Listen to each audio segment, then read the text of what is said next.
প্রিয় দর্শক, আপনারা এই মুহূর্তে দেখতে পাচ্ছেন আমাদের সিংহেরগাঁও সরকারি প্রাথমিক বিদ্যালয়। এটা কেন্দ্রতানা ৩। আজকে ভোটারের বর্তমান অবস্থা দেখেন, ভোট কেন্দ্রের অবস্থা, মানুষ একদমই কম। এই এলাকাটা, এই আসনটা মূলত আওয়ামী লীগের একটা ঘাঁটি বলা হয়। এই আসনে আজকের যে পরিস্থিতি, আজকের যে ভোটের যে পরিস্থিতি দেখেন, মানুষ একদম কম। এখানে ভোট কেন্দ্রে মানুষ কম হওয়ার একটাই কারণ, সেটা হচ্ছে আপনার এই আসনে আওয়ামী লীগের ভোটার এত পরিমাণ বেশি যে এইখানে যদি আওয়ামী লীগ সবসময় ফাঁস করে এবং সবসময় আওয়ামী লীগের এমপি হয়। এই প্রথম আওয়ামী লীগ ব্যতীত এই প্রথম আওয়ামী লীগবিহীন একটি নির্বাচন হচ্ছে, যার ফলে এই ভোট কেন্দ্রে যেখানে আওয়ামী লীগ সবসময় বিজয় অর্জন করে, সেইখানে আজকে ভোট কেন্দ্রটা একদম ফাঁকা দেখতে পাচ্ছেন। আপনারা দেখতে পাচ্ছেন চিত্রটা। আর কিছুক্ষণ আগে বেশ কয়েকটা কুকুরও ছিল, এই যে দেখেন কুকুরগুলো। হ্যাঁ, কারণ এই ভোট কেন্দ্রে তো মানুষ নাই, কারণ এটা তো ছিল আওয়ামী লীগের গাড়ি, যার ফলে এখানে কোনো ভোটারের উপস্থিতি খুবই কম। আপনারা দেখতে পাচ্ছেন যে বর্তমান অবস্থাটা দেখেন এখন যে পরিস্থিতি। যে আপনি কি ভোট দিয়ে আসছেন? কিসে ভোট দিচ্ছেন? এই যে আমাদের একজন সম্মানিত ভোটার দেখতে পাচ্ছেন, উনি ভোট দিয়ে আসছেন। মাঠটা একদম ফাঁকা।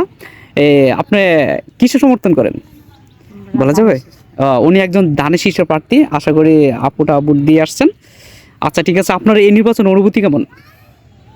ভালোই। অনেক বছর ধরে, দীর্ঘ প্রায় 17 বছর পরে ভোট দিতে পারছেন, তাই তো? আর আপনার এইখানে কে পাস করতে পারে, যেখানে দাঁড়িপাল্লা আছে, দান আছে, বলতে পারি না। মানে একটা ধারণা আছে না অনুমানে? অনুমান আলে তো মানুষের মতামতের উপরে, মানুষের যদি মানে একটা ধারণা করতে পারেন আসলে কেমন ধারণা করতে পারছেন না? আচ্ছা, যাই হোক, বুটের গরমিল স্বাভাবিক হইতে পারে। আচ্ছা, দেখতে পাচ্ছি। আসসালামু আলাইকুম ভাই। এই যে আমার এক প্রতিবেশী যে ভাই আসছে। ভাই, আপনি কি ভোট দিয়ে আসছেন? জি জি। ভাই, কিসে ভোট দিলেন বলা যাবে? আচ্ছা, ভোটটা ভাই বলতে পারছে না। এই যে আপনি কি এর আগেও তো ভোট দিয়েছেন এই কেন্দ্রে, আজকে যে ভোট একদম ফাঁকা মানুষ, কারণ কি? কারণ এই কেন্দ্র তো একটা আওয়ামী লীগের গাড়ি, আমরা জানি কেন্দ্র থানা 3-এর এই কেন্দ্রটা আওয়ামী লীগের শক্তিশালী অবস্থান আছে। আচ্ছা, আমরা দেখতে পাচ্ছি এই মুহূর্তে সেনাবাহিনী এসে প্রবেশ করেছেন। আচ্ছা, এই কেন্দ্রে এখন ভোটার অবস্থা খুব এত কম কেন? কম হওয়ার কারণ কি? মাত্র শুরু হইলো। আচ্ছা, মানে আচ্ছা, এই কেন্দ্রে আসলে কে জয়ী হতে পারে? দাঁড়িপাল্লা আছে, তারপর স্বতন্ত্র আছে ঘোড়া, আর সরকারি দলপক্ষে আছে যে আপনার কি জানি দানেশী। মানে কে বিজয়ী অর্জন করতে পারে এই ব্যাপারে আপনার যদি কোনো মতামত থাকে?